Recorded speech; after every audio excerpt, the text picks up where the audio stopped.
Mike, good morning to you. Talk to us about what the Public Protector intends finding out from that community. Good morning.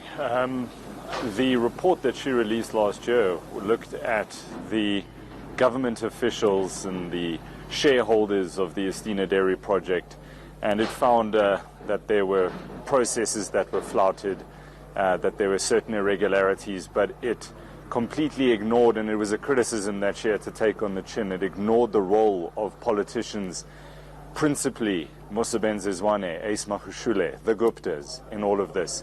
And that is exactly what this interaction with the intended beneficiaries of that Estina Dairy project and that meeting taking place today is all about. I'm going to step out of shot. If Joel will take you in, I'm going to explain why we are standing outside and only giving you a shot of Advocate Busisiwe Mkhwebane right now. That is because there are security concerns that have been raised by the intended beneficiaries, and at the request of the Public Protector's Office, we have been asked not to film any of the intended beneficiaries, their faces or any of their testimony.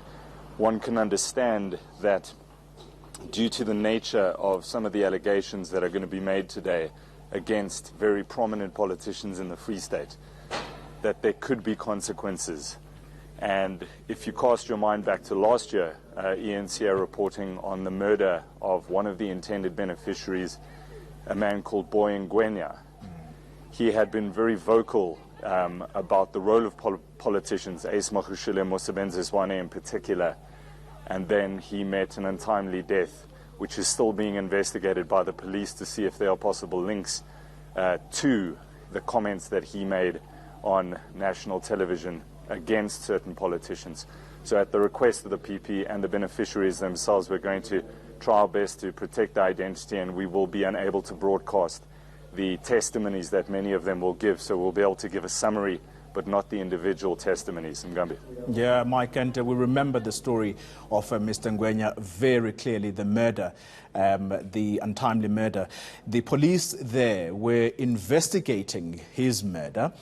What have they been saying? Is there any update, or is it one of those murder cases that's just going to fizzle out because it actually puts that particular fear in the people who are going to be testifying inside? That makes it actually very, very important. It's my understanding that initially there were some people arrested, they were released on a lack of evidence, then there were further arrests, and it's my understanding that there are 3 suspects that have been arrested. It is unclear what the motive for this was at the moment. So we're not going to directly link this to his outspokenness on the Estina Dairy project. The police are still trying to establish that. But they are out on bail, the community here, saying that they were from neighboring Standerton. So they're not people that are known to the community here in Vrede.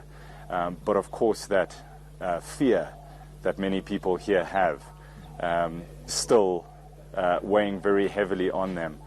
So the Public Protector is here to try and get, and I must say, there is a police presence here. I have been told that one of the gentlemen walking around here is from the Hawks. The Hawks came to Vrede last year in mid-2018 to come and take statements from all of the intended beneficiaries. They have received no feedback on that case at the moment, but the Public Protector's Office confirming to me that there is a member of the Hawks here to see what is being said, listen, take statements, that anything that may be able to assist them in their investigation. But that meeting continuing on behind me now, it's expected to take the majority of the day. Yeah, Mike, and we remember very well as well the raid at the Premier's office there by the Hawks around this very project of Vrede. Mike, the Public Protector, Busisiwe Mkhwebane, is a controversial figure herself. What reasons did she advance for not paying particular attention into the involvement of politicians? Well, at the time that I questioned her about this, she said, I asked her outright, would you protect politicians? And she said no, she would never protect politicians. The scope and the mandate of that initial investigation was to look at the project, to look at the processes, the financial processes that were followed, and it was simply not part of her mandate in the scope of that investigation at the time to look into the political figureheads who made all sorts of promises. If you listen to what the intended beneficiaries have been saying, they were promised that they would be 51% shareholders in this. They would be the majority shareholders in the Sistina dairy farm. They were told to sell their cattle because they would be given dairy cattle instead. So many of them sold and slaughtered their cattle, thinking that there was a lifeline, that there was going to be new economic job opportunities created by this Sistina dairy project that failed dismally.